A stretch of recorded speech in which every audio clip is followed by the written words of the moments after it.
Укучыны китап укырга ничек өйрәтергә? Бүгенге көндә татар китабын укучы булырмы? Әлеге сораулар бик күпләрне борчый. Хәерле көн, хөрмәтле коллегалар. Әйтеп киткәнебезчә, мин Казан шәһәре Мәскәү районы Галимҗан Ибраев исемендәге 17нче татар гимназиясенең татар теле һәм әдәбияты укытучысы Абдуллина Рамилә Әгъзам кызы булам.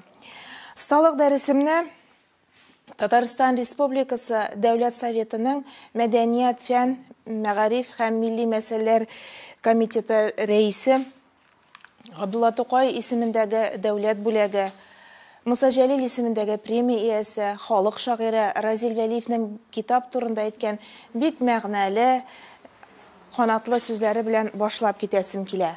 Халкыбыз борынгыдан ике нәрсәне актасымылга төреп кадерләп саклаган. Шуларның берсе тән азыгы икмәк булса, икенчесе җан азыгы китап.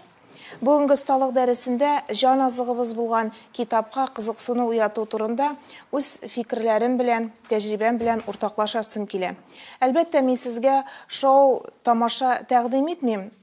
Гәп-гади бер дәрес мисалында, гәп-гади бер хикәя аша кызыксыну уятасым килә. Бүгенге көндә татар әдәбиятын гына түгел, гомумән әдәбият укытуда бик күп яңа инновацион алымнар, эш төрләре, технологиялар кулланыла. Һәм шуларның берсе нәтиҗәле уку технологиясе, технология продуктивного чтения. Әлеге технологияны гамәлгә куючы булып профессор Наталья Николаевна Светловская исәпләнә. Бәлки араларыгызда бардыр башлангыч класс укытучылары. Күпләр аны башлангыч сыйныфлар өчен әдәби уку класстан тыш чаралары буенча, хезмәтләре буенча беләләр. Әлеге технологияның кайбер алымнары 70нче елларда ук татар әдәбиятын укытуда эш төрләре буларак кулланылган. Технологияны бөтен этаплары, методлары, эш төрләре белән бергә эшләп чыккан кеше, әлбәттә, менә шушы профессор ханым. Ул технологияның төп максаты укучыларны китап укырга уку компетенциясын формалаштыру, ягъни текстны, әдәби әсәрне кабул итү, аңлау, төшенү, текстка, авторга карата үзеңнең мөнәсәбәтеңне белдерү. Шуның буенча эшләү. Һәм нәтиҗәле уку технологиясенең 3 этабын аерып чыгаралар. Беренче этап текстны укыганчыга кадәр эш, уку барышында текст белән эшләү һәм 3нче этап укыганнан соң эш. Бу вакытта безнең фактик мәгълүмат алына, подтекст, ягъни мәгънәви һәм концептуаль нәрсә әйтергә теләгәннәр бөтен шушы мәгълүмат алына. Гадәттә, сталык дәресенә укытучылар укыган текстны анализлауны алалар. Мин исә бүген үзегә юлны сайладым. Сезнең белән без беренче һәм икенче этапка күбрәк басым ясарбыз. Һәм беренче этап минем бурычым менә шушы дәресләрдә текст белән эшләүнең шушы этапларын һәм эш төрләрен күрсәтү. Хәйдәгез, хәерле сәгатьтә беренче этапка тукталыйк, шуннан башлап китәбез. Беренче этапта максат ул безнең укучыларны мәктәптә, дәрестә текстны кабул итәргә әзерләү, мотивация тудыру.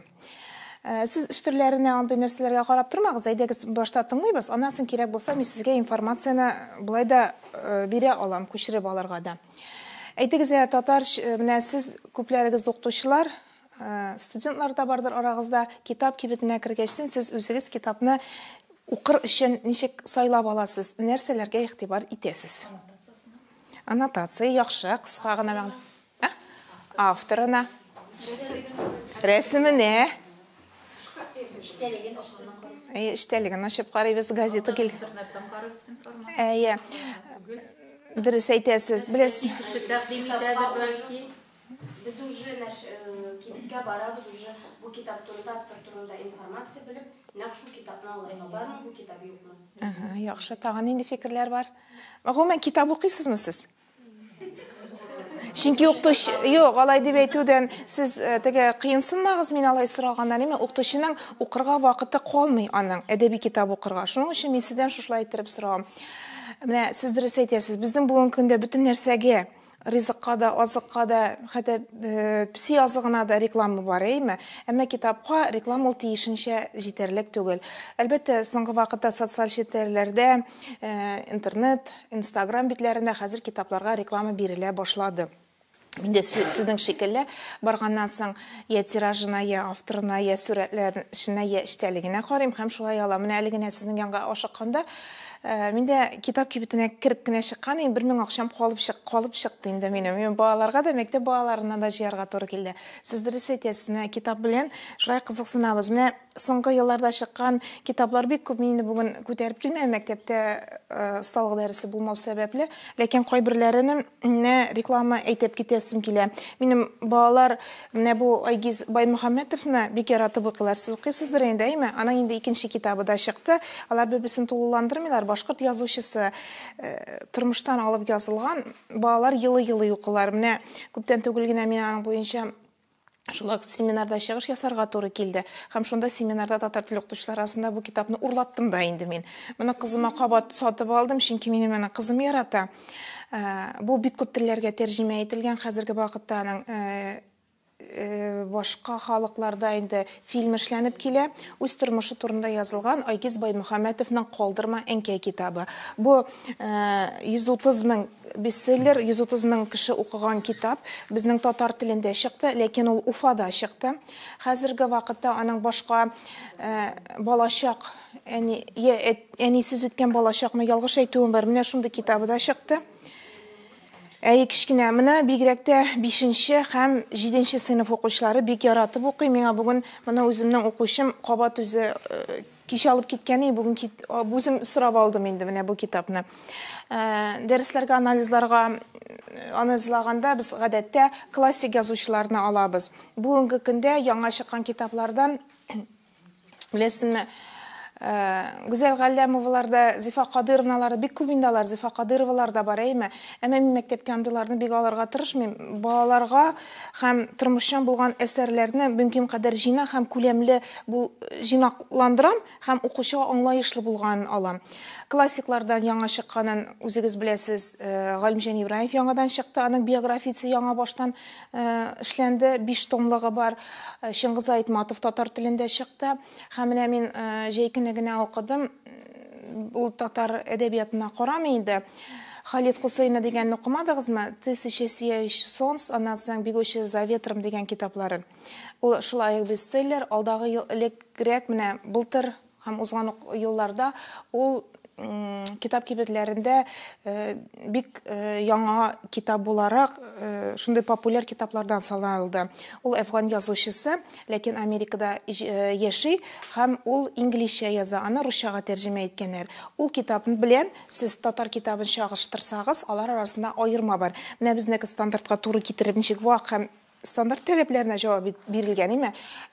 Рус китаплары аларга реклама ясала һәм алар күләмле, саррак битле, ләкин ул аралы һәм бер кадәр күләмне белән җәлеп итер өчен, реклама өчен алар махсус менә шундый типтарак эшләгәннәр.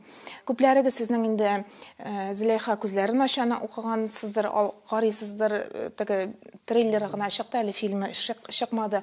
Һәм китапны укыганда без әлбәттә аның бөтен нәрсәсенә дә игътибар итәргә тырышабыз.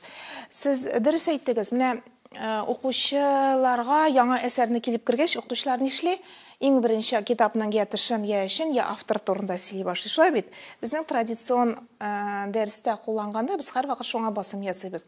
Менә мин ике алымга туклай аласым килә. Берсе аның антиципация дигән алым һәм рәсем белән эшләү.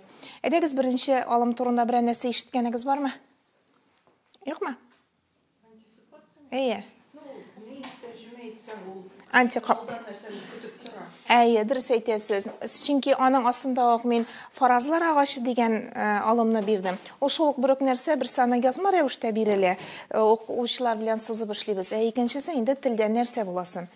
Хәзер менә карагыз, сез фильм карыйсыз. Фильм караганда сез, бу шуның белән булырга булачак, монда бер нәрсә булачак. Һәр вакыт сез фильмның алдан нәрсә булачагын бераз гына фаразлап барасыз.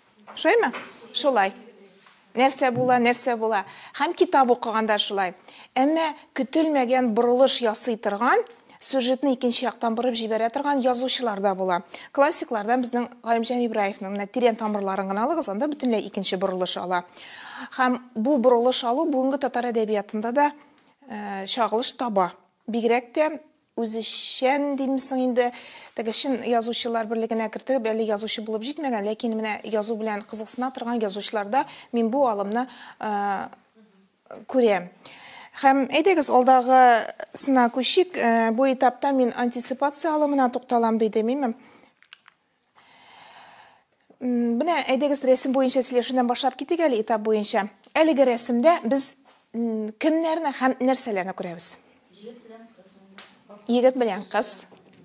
Тагын автобусга өлгермәгәннәр. Кыш. Җәяү баралар. Димәк, терек сүзләр, ягъни ашкы сүзләр китерә алабыз. Егет белән кыз, автобус, кыш. Тагын абый белән сеңел булырга мөмкин. Классташлар булырга мөмкин. Яхшы. Кич җитә, яхшы, ансында тота белә алдыгыз. Рәхмәт. Әйдәгез хәзер бу рәсемгә исем кушабыз. Соңгы автобус. Соңга калу. Юлдашлар дип кушалабыз. Тагын нәрсә әйтә алабыз? Бәлки бу иртәнге 5-тер һәм бар автобусны көтәләр. Кичкән яхшы, шушылай дип әйтәсе. Кичкә. Яхшы. Юлда булгачтан шулай. Бәлки каршы алгандыр. Һәрберегез дә үзегезнең шушы картинага биргән исемнәрегезне үзегез истә калдырасыз.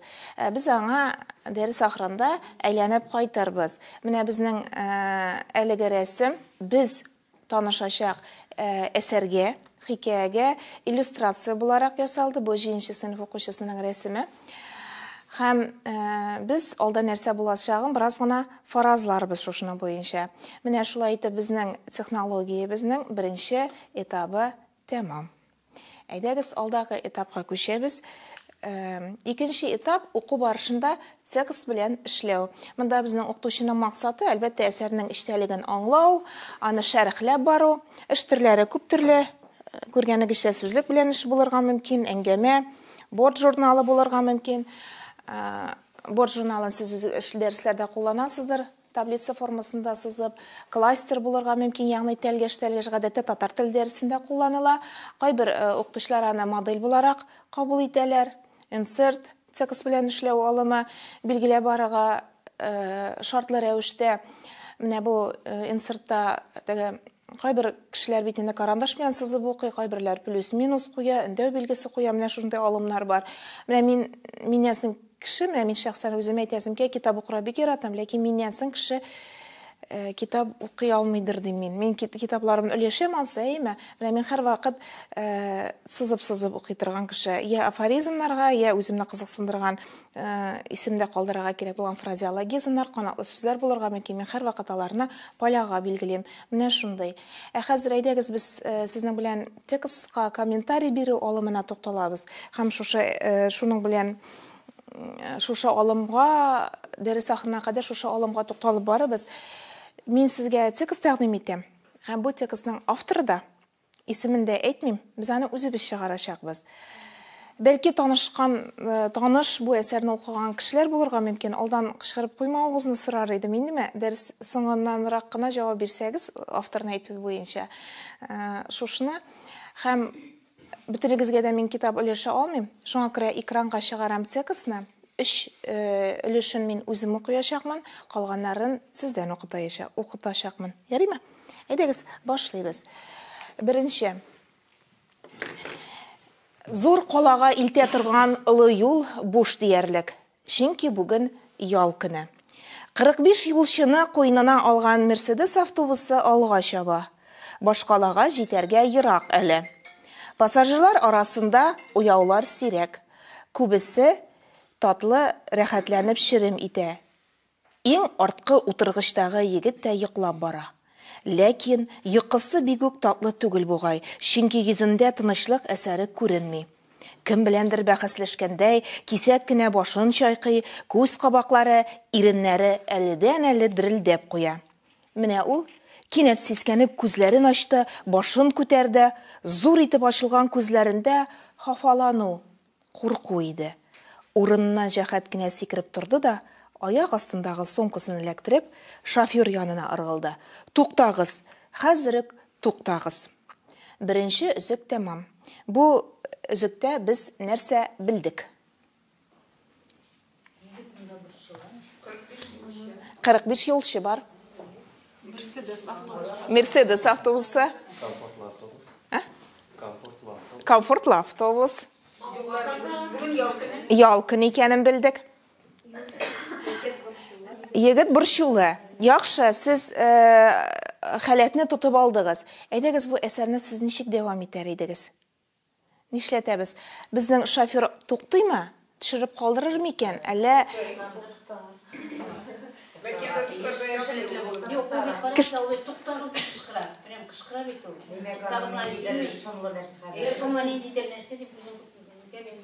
туктата дип уйлыйсыз? Берәрсен күргәндер. Яхшы. Туктаталмыйлар ишинде машина.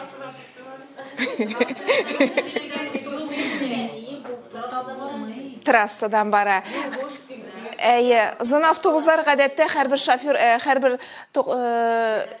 туктамаска да мөмкин. Шул безнең инде кыяфәте. Ул бит куркканга бер туктарга күрә. Яхшы. Нинди хәлдә икән? Яхшы, психологияны шәп беләсез. Әйдәгез икенчесен дәвам итәбез. Беренче сездән башлыйкмы? Кайсыгыз? Әйдәгез, кайсыгыз укый ала? Башладык кычкырып. Шофер гаҗәпләнде, чөнки бер пассажиры да кыр уртасында төшеп калырга тиеш түгел иде. Яландырып маташмады, ишекне ачты. Ләкин егет чыгып китмәде. Төшеп барган җиреннән кисәк борылып, автобус эченә күз салды. Йокымсырап утырган бер кызны урыннан йолкып алды да, "Син минем белән барасың" дип, аны да ишеккә таба сөйрәде. Йокысыннан айнымаган кызы берни дә аңламый урыннан кузгалды, сумкасын алды. Башына килеп тә җиттекмени дигән уй гына узарга өлгерде. Алар төште. Яхшы, нәрсә белдек? Кызны алып төште. Кызны беләме ул? Белми, шит кызны. Нәрсә кирәген әбияны яхшы. Әлеге өлештә тупасрак яңгыраган сүзләр бар. Табыйк әле шул сүзләрне. Йолкып алды. Син минем белән барасың, ярый. Сөйрәде. Яхшы. Һәм менә мондый сүзләрне татарлар кайсы вакытта әйтәләр? Ачуланган, йолкып алды, сөйри. Хәле. Яхшы. Димәк, әйдәгез хәзер фаразлыйбыз. Алда фаразлыйбыз шушы хәләтне. Хәләтне фаразлый, йолкый, сөйрәп алдына. Нинди хәләт булачак? Нәрсәдер әйбәт булмаячак. Яхшы, менә безгә менә шушындай нәрсәләргә игътибар итәргә кирәк. Яхшы, әйдәгез алдагы өлешкә күчәбез. Бусын егетләргә бирәм. Әйдәгез бу яктан укыйбыз. Шул чак егет айнып китте. Ни булды бу? Нигә төште? Нигә бу кызны үзе белән иятте? Кыз да айнады. Үртәләнеп, гаҗизләнеп, кала ягына карады. Әле генә ул җылы автобуста тирбәлә бер гамсыз йоклап бара иде. Ә хәзер кышкы караңгы кичтә ят бер егет белән кыр уртасында басып тора. Нинди саташу булды соң бу? Кыз да дәшмәде, егет тә дәшмәде. Өметле карашларын юлга төбәп, байтак таптанып тордылар. Машина көттеләр. Яхшы, менә безнең 3нче өлешебездә тәмам. Хәзер әйтегез, кыз белән егет бер-берсен беләләрме? Белмиләр. Белмиләр. Яхшы. Хәзер, Бәлкем каядадыр күргәннәре бардыр. Бәлки шулайдыр. Танышырлар инде. Яхшы. Әйдәгез, егетнең күңел хәләтен ачып карыйк әле. Егетнең күңел хәләтен ача торган сүзләр бирелгән. Айнып китте. Димәк, өметле караш бар. Нинди сүз бирелә? Саташу, ниндидер саташу халәте бирелә. Ул юкка гына бирелмәйме? Язучылар ул сүзне кулланалар, ләкин ул юкка гына бирелмәй. Яхшы. Әйдәгез хәзер дәвам итәбез. Нәрсә була? Машина киләме, автобусга утыралар, нәрсә була? Ага.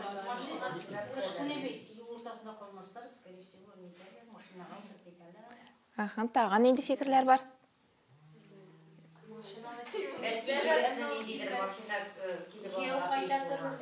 Ага. Шушлай дип уйлыйсыз. Яхшы.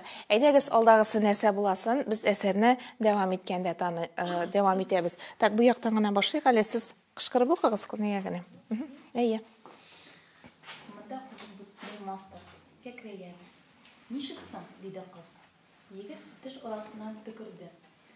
Белсәм икән, кыз кулы белән басыр ягына күрсәтеп, тегендә утлар күренә, бәлки бер авылдыр диде. Шунда барып консак кына, төндә барыбер машина булмас. Ага, яхшы. Әйдәгез, әлеге лиштә без нәрсә аңладык?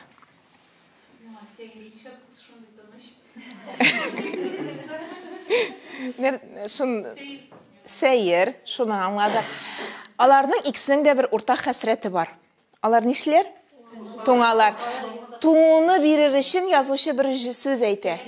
Кәкрәябез. Безгә хас була менә язучының стиль үзенчәлеген күрсәтә торган. Яхшы, әйдәгез дәвам итик. Нәрсә булыр иде? Хәзер нәрсә була? Сез ничек фаразлыйсыз? Егет белән авылга китәләр. Шуннан әсәрне бетерергә кирәк. Кертсәләр ярый. Яхшы. Бәлки авылда түгелдер.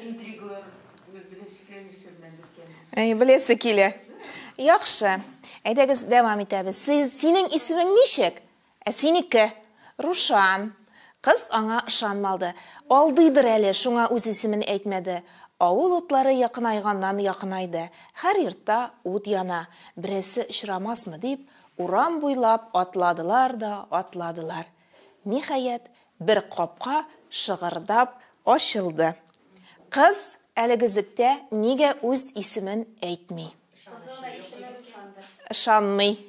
Егет куркады. Нишләп егет курыкмыйча Рушандый?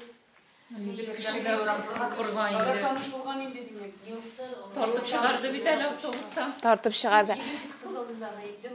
Дөрес әйтәсе, егет бит ул гаепле, ул бит кызны тартып чыга. Бераз гына исемне әйтте, ул җаваплылык хисен арттыра. Шушының белән хәзер әйдәгез без фаразлык инде әсәрне бит бетерергә кирәк.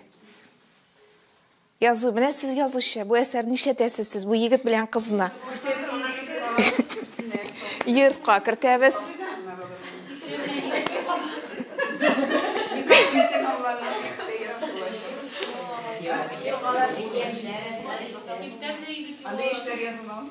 Яшьләр язылмаган. Яхшы.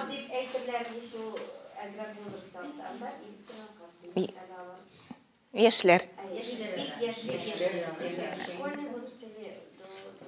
Ярар. Дәвам итәбез. Абый, безнең машина ватылды. Юлда басып калдык. Берни юк, ишедек. Кайда булса да кунасы иде. Документларыгыз бармы? Бар. Егет паспортын чыгарды. Минем паспортым юк, студент билеты гына үзем белән. Ярыймы? Дип сорады кыз.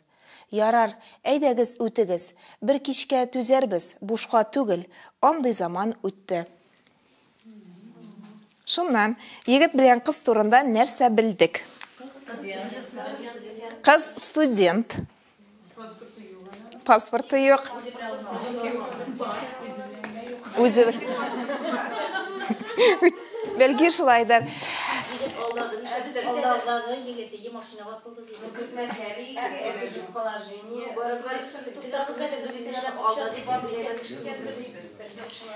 Әйе.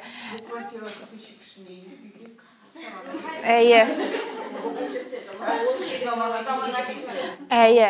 Менә кертәләр. Менә монда шундый сүз бар. Андый заман үтте. Нинди заман турында сүз бара? Шана торган, заман үткән, бушка кертү, һәрберегездән 50 тәңкә акча ди аңа. Мин аның өлешен сезгә кертмәдем, шушындый заман үтте. Димәк, әлеге әсәр кайсы заманда язылган, кайсы заман турында? Хәзерге заман. Димәк, менә әсәрне укыганда без аның кайсы заманга караганын да беләбез. Дәвам итәбез. Икенче көнне Рушанны хуҗа хатын уятты. Хуҗа абзагыз эштә, сеңлең китте, диде хатын. Рушан җиңел сулады.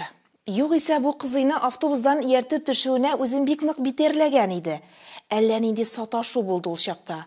Йокылы уяулы килештә ни кылганын үзе аңламады. Нинди фикер әлеге өлештә дөрес түгел? Дөрес. Сеңнесе түгел, сез шушындай фикерне әйтте, яхшы. Егеттә нинди хис туа?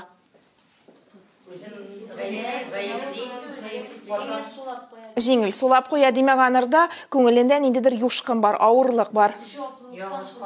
Җаваплылыктан курка. Яхшы. Менә егетнең халәтен автор нинди сүз белән тагын бер тапкыр ассызыклап китә? Саташу дигән халәтне бирә. Шушындай халәтне. Яхшы. Алдагысы үзем укыйм, сезгә ул өлеш бирелмәгән, сез мине тыңлыйсыз. Рушан Казанда читтән торып укый. Хәзер мин өлешне укыйм, сезгә Рушан турында 5 факт әйтергә кирәк. Игътибар белән тыңлыйбыз. Елына 2 тапкыр имтихан тапшырырга килә. 2 кала арасын инде 4нче ел тапты. Ул көндезге бүлеккә укырга кирергә теләгән иде. Кирү өчен 1 балл җитмәй калды.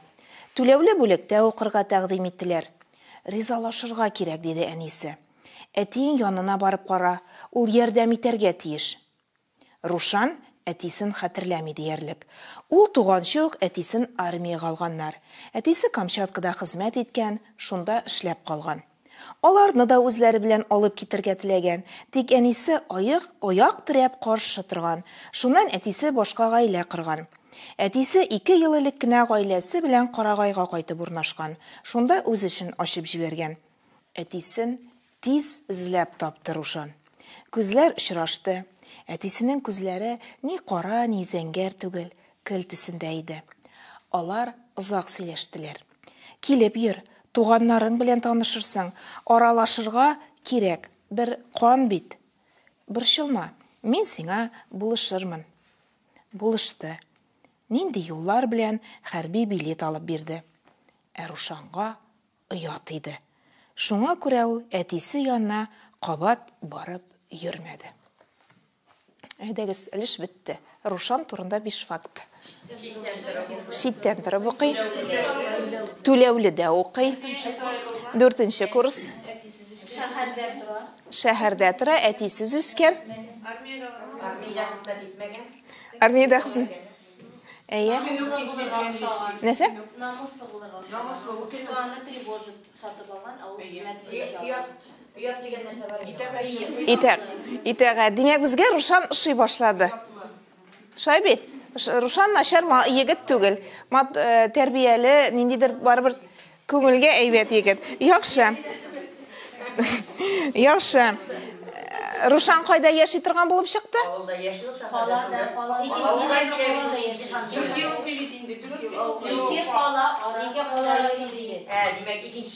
Икенче шәһәрдә яш. Яхшы. Әйдәгез, дәвам итәбез. Бәлки әсәрне шушында туктатырбыз? Безгә беләсе килә. Аха. Әйдәгез, дәвам итәбез. Калган җирдән кайсыбыз әйбәт күрә? Тәнзилә Фатыйховна. Калага килеп җиткәч, Рушан укуына чапты. Рушан, таныш тавышны ишетеп, егет туктады. Артына борылып карады. Каршында автобустан үзе ярып төшкән кыз килә иде. Рәхмәт сиңа, Рушан. Рәхмәт? Ни өчен? Син белмисеңме, дип сорады кыз. Чынлап та, берни белмисеңме? Ни белергә тиешсең мин? Без бит икәү генә. Авария булган дип уйлыйм. Изначально шулай дип уйладым. Теге ул төш күргән авария булачакка машина автобус белән бәрелә, бөтен кешеләр үлә. Ул шул төшне күргәч, саташу моментында теге кызны исән калдырды. Мен шуның өчен махсус сезнең өчен укытучылар өчен әзерләдем буны. Бу әсәрне сез шулай дип уйлыйсыз. Яхшы, сез әйдәгез кыз белән егетне сез шушындый яктан карадыгыз. Тагын ни өчен ул без икәү генә ди? Бәлки башка яктан карарга. Белмим.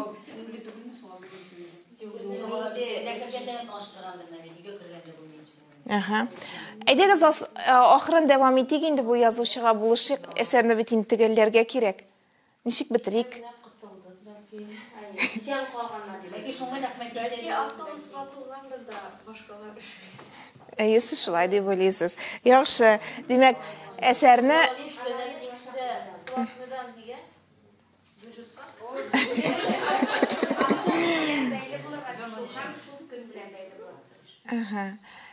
Сезнең юнәлешегез дөрес, бер яктан караганда. Әйдәгез алдагысын слайдка күчәбез. Рушан, без утырып килгән автобус поезд астына кергән бит. Барысы да без генә дип сүзен ярты юлда изде. Нәрсә? Син мине үлемнән коткардың. Димәк, нәрсә билдек? Ачык, натураль ниләр юк.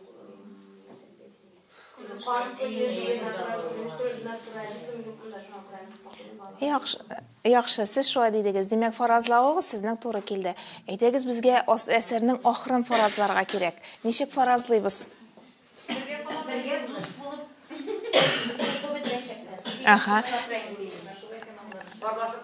Parlashib ketadi. Теге Фәнис Яруллина Ак-түн буйык әсәрендәге шикелле генә булмаса инде, әйме?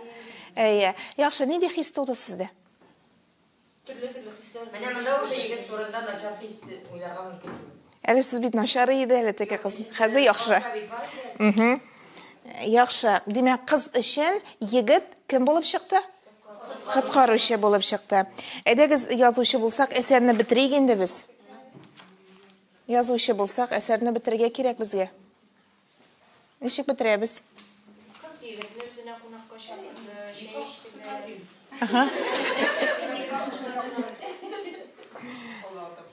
Ярар. Әйдәгез алдагы өлешне. Бу теге әтисенең точно теге әтисенең гаиләсеннән килгән кыз булып чыга. Белмим. Рушанның гүя зихене ачылып китте. Мизгел эчендә барысы да исенә төште. Ул бик куркыныч төш күреп уянды. Автобусны ялкын сарып алганын күрде. Әтисен, үзен шул ялкын эчендә күрде. Менә ул ишеккә атылды. Тик шул чак әтисен исенә төшереп, кире борылды.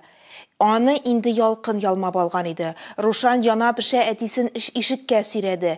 Нәкъ шул чак ул уянып китте. Төш белән өн буталды. Әтисе урынына менә бу кызны тартып төшергән иде. Аңлашылды? Дәвам итәбез. Яхшы. Ни өчен аны? Курткасы. Аның бит курткасы кызыл, ялкын кебек, башлыгы да ялкын төсендә. Ул автобуска килеп кергәч, Рушан тере учак дип уйлап куйган иде әле. Кыз карагайда утырды. Кызыл курткасы, кызыл башлыгы белән учактай балкып килеп кирде. Рушан кызның матур йөзенә күз салды. Үзе учак, күзләре көл төсендә, күңелендә туып килгән җавапны кычкырып әйтүен үзе дә сизми калды. Рушанның сүзе, әсәрнең соңгы җөмләсе сездән. Син бит минем сеңлем. Син бит минем мәхәббәтем. Яхшы. Тагын нәрсә әйтә алабыз? Син мине әтине хәтерләтәсең. Әтигә ошагансың икән. Яхшы. Чынлап та безнең әлеге әсәр шушы җөмлә белән төгәлләнә. Син минем сеңлеммен иде. Кайсы җиңүче? Соңгы җөмләне әйтүчене. Рәхмәт, бер генә минут. Безне Альберт абый бик яхшы Әлеге әсәр быел гына дөнья күргән Шамил Бекшурин һәм Саҗда Сөләйманова исемендәге әдәби бүләк иясе Татарстан Республикасының атказанган сәнгать эшлеклесе ел китабы бәйгеләренең бик күп тапкырлар җиңүчесе Рәмзия Габделхакованың Юлдашлар хикәясен иде. Кайсыгыз әсәргә, картинага исем кушты Юлдашлар дип? Демәк, иң күп антисипация, әлбәттә, әлеге ханымның, әйме? Юлдашлар. Ул быел гына дөнья күрде, Канатсыз очыш дигән китабында чыкты, Юлдашлар дигән хикәясе иде. Мин сезгә бу китапны укырга, тулысынча укырга киңәш итәр идем. Аның кайбер өлешләре Рәмзия Габделхаковның ВКонтакте шелтәрендә дә, үзенең битендә дә куелган иде. Юлдашлар, канатсыз очыш. Канатсыз очыш. Әлеге хикәянең язылу тарихын сорап Рәмзия апага хат язганнан соң ул миңа хат язды. Һәм мин сезгә әлеге хатның өземтәсен генә китерәсем килә.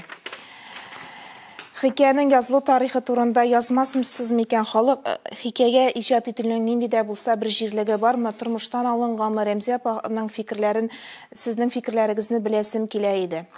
Булай дип яза автор. Аның әллә ни тарихы юк шул. Автобуста барганда туды ул. Кып-кызыл курткалы кызны күреп. Шул елны бер автобус поезд белән бәрелеп, кешеләр үлгән иде. Шул вакыйга белән бәйләдем. Ә чит авылда, чит кешеләрдә куну буранлы төндә булган иде. Әле яш чакта. Иптәш кызым белән төнге юлда калдык. Шул кичерешләр керде. Әтием образда кирип китте. Капчык белән безгә бүләкләр алып кайтуы. Шулар барысы бергә бер әсәргә кушылды. Һәр әсәр нигезендә тормыш материалы ята. Хыял, уйдырма да кушыла, әлбәттә. Ихтирам белән Рәмзия Габделхакова.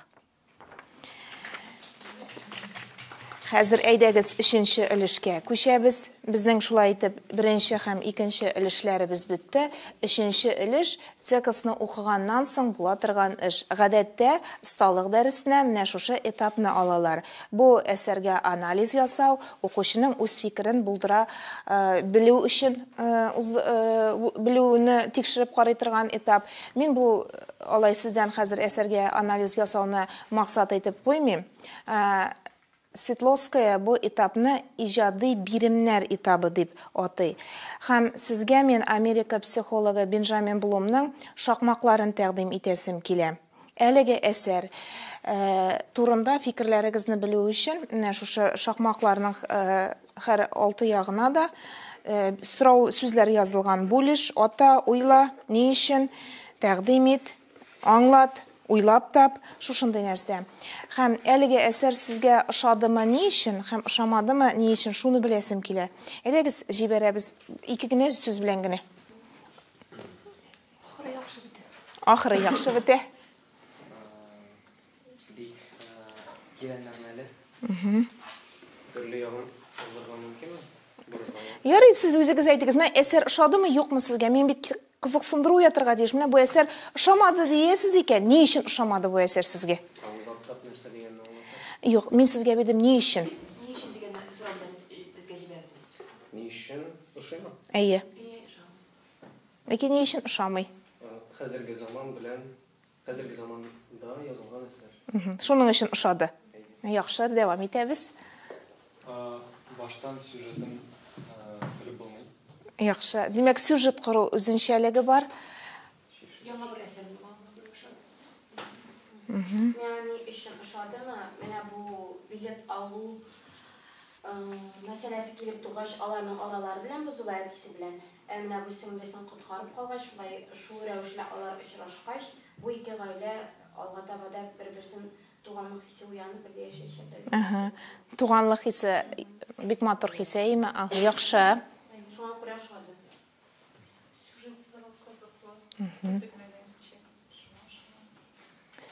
Интрига белән һаман бара, укучыны нидә тотады, напряжение тотады.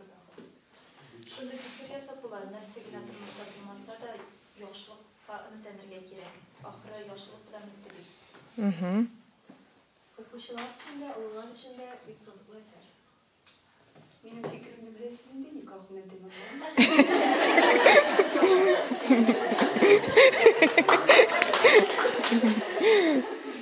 Сеңгә әйткән Kendi boyusları bir kışladı, çünkü türlü işler bu yerde. Kuşlarda da, kuşlarda. Rahmet sizden. Bir kışladı məğnəli. Məğnəsi biktirəm əsər. Bağlarını uğraya tatırğan. Mında minətdeyiz, doğandıq hissləri də başlayır. Hem mında Yerde mitu. Basta gibi bu вообще üzgere. Okugan okuşağa bütünde hiç yok mine parisi. Öyle da hem şu vakitte dinin məğnəsi də biktirəm. Yigitke bir işi qaraş bilenlere anın indiki yigit ikənliğe bilip bulmayın. Ona göre intriga vakıfta keldi. Birincisi de ben aşağı fikir tuğanı ahırda уже fikrimizlerdi. Sizin kişilerin olan kişi psixologiyasını ileter. Hem yazmışını üzümüzden kolumuzdayken anlattı. Я давно не читала какие-то интересные произведения, что на какое-то время я даже забыла, где я нахожусь. Потому что я все время представляла, и как будто бы с ними прошла вот этот весь путь. Мина интригалы булу, кызыклы булу ошады һәм бүгенге көн проблемаларында яктыртылу ошады. Мәсәлән, армияга билет алу, беренчедән аннан туганлык җирләре шул әти-әни арасындагы проблемалар, бу әти-әнисе аерылышы, шулай еракка китү әтисенең шундый проблемаларны яктыртылуы, күп проблеманы алу ошады. Bu eser Tormuşça, bugünkü gündə də o bir aktual. Rahmet. Bu eserde kişinin yıkılan şakta kosmosta hem Allah Teala'nın bilen beylenişi ko'rsatdilar. O anlagan kişi indi. Yana düşte her bir kişiye her gün sayın nindidir bilgiler verdiler. Hem oğlanlarını jiyalarına nişiktir dürüst yurarga ilenirge tiyiş. Bırak korkunç nerse olsa ne onu söylerge gerek miydi? Nişiktir Saklanırga. Туганлык хисенде егетнең кыюлыгы ошады. Үзенең сеңдесен коткарган ошады. Rahmet. Ошады чөнки яхшы башланмаса да яхшы тамамланды. Әйе. Әсәр бик шарты, берсе темен оқыган бар инде. Иде журналдан икән башлап чыккан иде. Нәрсәсе белән шарты, чөнки ул бу тормышта бер нәрсәнең дә чыраклы гына булмавын искәртә. Да инде итеп бетерделәр. Но миңа шуада кешенең психологиясе тирән бирде бу әсәрдә. Rahmet. Hem sizin әйе? Безгә фикер әйтүләр. Менә бөтенесе шады, әсәр кызыклы диләр әймен. Әгәр без моны гади шартларда үзебез алып шыпырт гына теге тыныч вариантта укысак, bu обычный әсәр кебек тә кабул ителик. Чөнки хәзерге заманда башка бик күп популяр әсәрләр бар һәм алар да шундый кызыклы интрига белән бара, шулай кызыклы тәмамланырга мөмкин. Ләкин монда укытучының шушындый алымнар кулланып, кат-кат сораулар куеп, кат-кат. Менә хәзер яңа метод инде ул. Укыйсың әсәрне, теге балаларны әсәрне укыр өчен җәлеп итә торган методология инде ул. Теге укыйсың, баладан сорау алып, син ничек тәмамларың? Алдагы ничек була? Теге бала компьютер технологияларына читкә китеп, кагаз вариантны укысын өчен, әсәр белән танышсын өчен уйлап табылган эш алымнары дип әйтермен. Әгәр без спокойно шартта укысак, менә шундый максатлар буенча, шундый сораулар буенча укымасак, безгә бәлкем ул гади әсәр булып тоелыр иде. Монда укытучының роле бик зур. Rahmet. Шулай кабул ителсен өчен. Rahmet sizge. Hem sizde işinizden ısraf edeyim inде fikrinizni. Birinciden bu eser şahtay uyuğa batırışan, ikinciden dağın bir kat bu tarmışın vaqtda şabu dalili turgan eser idi. Üçünciden şaşının da şaşalı bulgan dalili. Yaxşı, rahmet. Hem bizning eserni bo'yicha fikriniz. Bu eserni o'qiganda men yaratam shunday eserlarni, mana biz uzuklab o'qib bordik bey. O'qigan sayin bizdan intriga, narsa bo'lar ekan deb o'qigan sayin mana oylik bo'lmay turgan eser. Shundan. To'xtatib. To'xtab bo'la turgan eser tug'ildi. Rahmat. Rahmat. Ham so'nggi sizdan da. Bütün fikir bilan kelishim, eserni agar hatto o'zingdan o'qisang da, men kitoblar o'qirva, eserlar o'qirva yaratadirman kishi, men uni yillar oldindan da mening bir kitob o'ngisi kimga qolgan sabr qolgan bu kitobni yana boshdan o'qib o'tiraman. Shunga ko'ra eserning boshidan o'zini jalb etadi u. Shunga ko'ra anaga o'qiysa ham oxirini bilasan kerak. Мин менә юкка гына сайламадым, мин бу язучының башка әсәрләрен яратам. Моннан 5 еллык без балалар белән аның Әниле йортта дигән хикәясен 2 дәрес дәвамында анализлаган идек. Безнең 11нче класста шундай махсус электив курс бар. Бер дәрес укытучы әдәби әсәр укып, аны анализлап, яңа әдәбият белән танышу өчен безгә махсус программага кертелгән иде. Менә без шул вакытта алган идек шушы әсәрне. Укыганыгыз юкмы сезнең? Әниле йортта дип атала. Һәм сезгә анда сюжетны без 2 дәрес буе, 2:45 минут буе бу әсәрне без сүтеп, кемнең әнисе кем булганын белә алмадык. Ул бик кызык ул, име, соңыннан чыга ул киселешеп, име. Менә бу әсәре бик әйбәт. Һәм тагын бер шулай класс белән анализларга туры килде бу язучының Сират күпере әсәре. Бик көчле әсәр. Ул әсәрдә шушы язучының бик әйбәт. Тау артында кояш бар дигән әсәре бик көчле. Мин бик яратып укыйм. Һәм калган әсәрләрен әйтеп китмим. Менә бу канатсыз очыш әсәре дә бик әйбәт. Мин шушы әсәрне укып бетергәнче үк инде Рәмзә апага хат язып җибәрдем. Сезнең бу гафурыгызны мин атып үтерер идем бу ир егетне дип инде. Шундый матур хатын-кызны шул кадәр ярата ират. Шундый иттереп кыен хәлдә калдыра. Менә сезгә мин укырга тәкъдим итәр идем. Мин бу китапка реклама түгел, име, үз фикеремне әйтәсем килә. Бу инде мәктәпкә кагылышлы, бу безнең программада каралган язучы.